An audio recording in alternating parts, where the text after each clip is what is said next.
yes, you can. You can definitely fix your knee pain while you are still playing basketball. I'm going to tell you exactly how to do that in this video.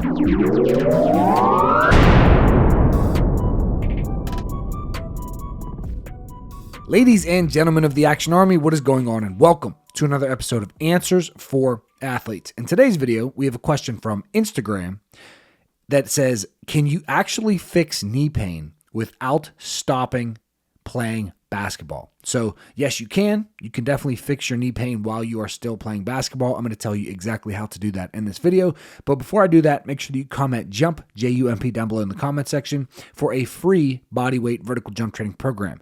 And also understand that I have an in-season knee strengthening program. So I will help you fix your patellar tendinopathy, your jumper's knee, while you are in season playing basketball 5 to 6 days a week, or your money back. So I've helped many people before. I cured, in quotes, I cured my entire high school basketball team. Anybody who had knee pain, there was about 4 or 5 guys on my high school team that I coach, fixed all of their knee pain and helped them jump higher at the same time. And I used all of the protocols from my in-season Indestructible Knees program. However, if you just want to listen to this video, then let's get it. We have 4 steps to fix your knee pain in season.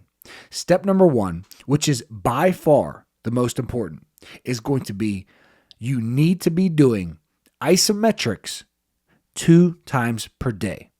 At least once a day, but 2 times per day is going to be better. And the most important time for you to do your isometrics is going to be directly before your games and your practices. So here's what I need you to do. I need you to do 3 to 5 sets of a Spanish squat or a single leg knee extension isometric hold. Those are the 2 best before you start your practice or before you have your game. Now, you can take a resistance band with you for the Spanish squats. You can hook it up to the bench in the locker room, do it there, or out on the court and do it there. Single leg knee extension hold, that's going to be a little bit harder unless you have a weight room at your school that you can use really quickly before you start practicing. But if you can't do either of those 2, a wall sit does work as well. A lunge hold works, but that's not going to be as effective. And then a reverse Nordic isometric is going to be okay, but that's not as effective either unless you have quad tendinopathy. That's going to be a great one for you. But Spanish squat, single leg knee extension isometric, or a wall sit is going to be very good for you. Now, it's very important that you rest 2 minutes, or I shouldn't say rest because we're not actually going to be resting, but you need to take at least 2 minutes in between these isometrics. So we have 3 to 5 sets of isometrics, 2 minutes in between each of these isometrics. And while you're doing these 2 minutes of resting, what you actually need to be doing is some sort of movement. So this can be your layup lines. This can be you shooting around. This can be you jogging around the gym, some sort of warm-up in between your isometrics. Anything that's going to be a quad pump is really good. So the best case scenario is going to be reverse dead mills or reverse sled. However, if it's before practice or before your game and you don't have access to that, then you can just do a jog around the gym or shoot around for your 2 minutes in between. So, and start that first. So it's going to look exactly like this before your practices or before your games.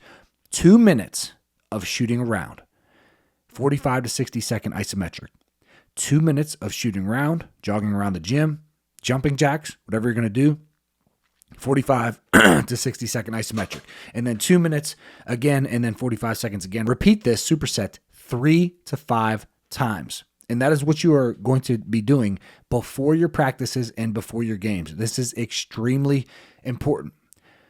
Then the second time that you do your isometrics throughout the day, you do want this to be a lighter session.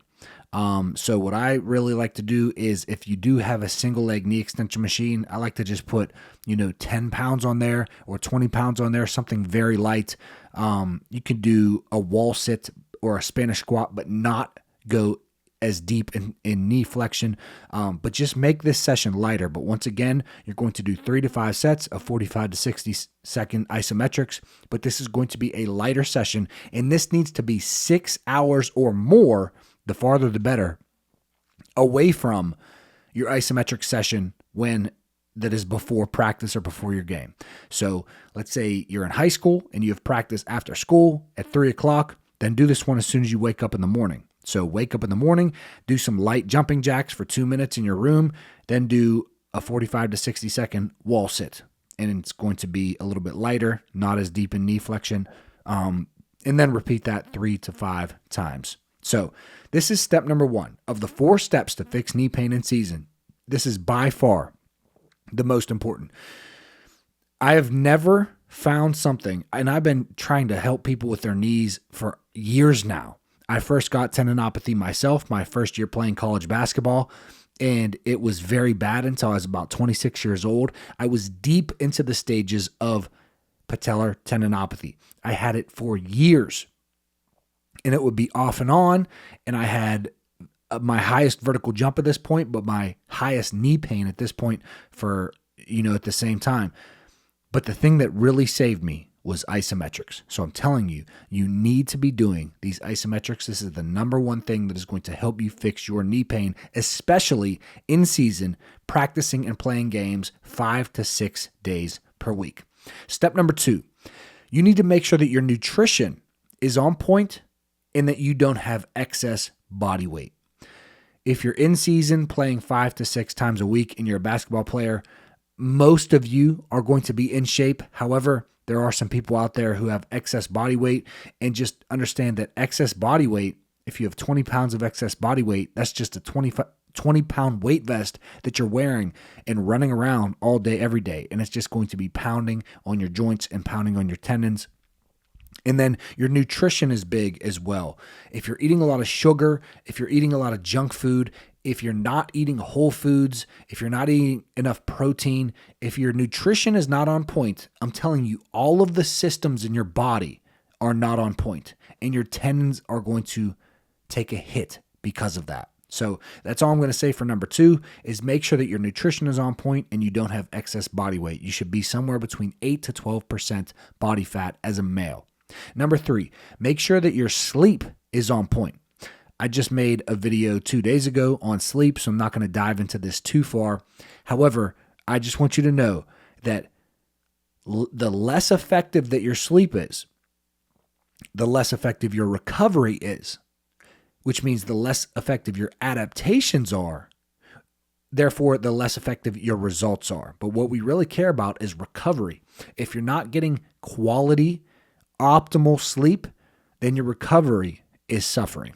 And your tendons and the recovery of your tendons is a part of that. So make sure that your sleep is on point. Don't be looking at screens before you go to bed.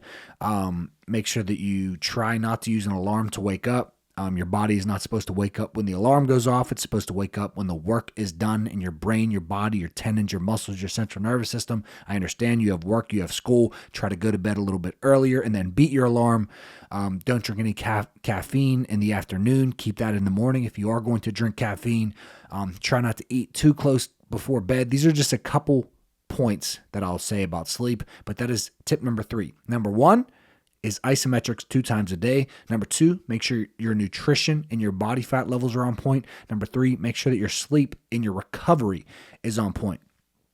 And then number 4 is that make sure that you are stretching and doing your mobility, because tight calves are a contributing factor to knee pain. Tight quads, tight hamstrings, tight hips, and tight ankles. These are all contributing factors to patellar tendonitis. So make sure that you are stretching your hamstrings. And you don't have to stretch for hours, just a light stretch after activity on your hamstrings. 2 sets of 60 seconds. That's going to be fine. Light stretching on your hamstrings, light stretching on your calves. Your quad is kind of tricky, because if you do like a couch stretch or a quad stretch, because your knee is in deep knee flexion, it does add some compressive forces and compressive loads on that tendon. So if you do have bad knee pain, I would skip that one for now and just stick with the hamstring stretching and the calf stretching. And then make sure you do your hip mobility work and your ankle mobility work, because poor mobility can actually lead to knee pain. And I saw this firsthand for myself. I sprained my left ankle. My ankle dorsiflexion in that left ankle was completely horrible. And I actually started to get knee pain higher up in the chain because my body had to compensate because I couldn't dorsiflex my ankle as much as I need to during these deep knee positions when I'm playing basketball. So all of that pressure and all of those forces went higher up in the chain to my knee, and I had never had bad knee pain in my left knee until I sprained my left ankle and my ankle mobility was worse. So that is step number 4.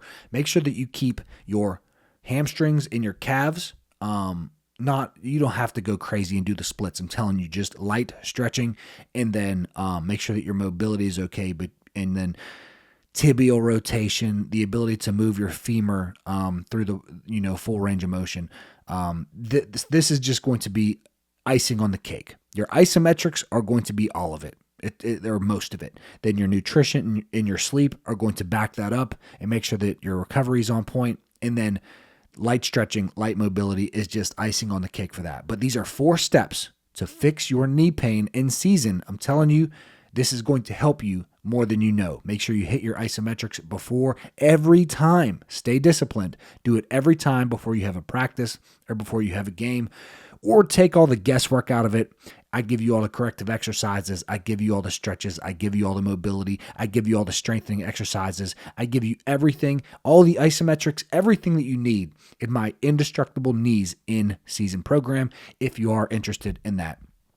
Anyways, leave your question down below in the comment section if you want me to answer your question in a video just like this.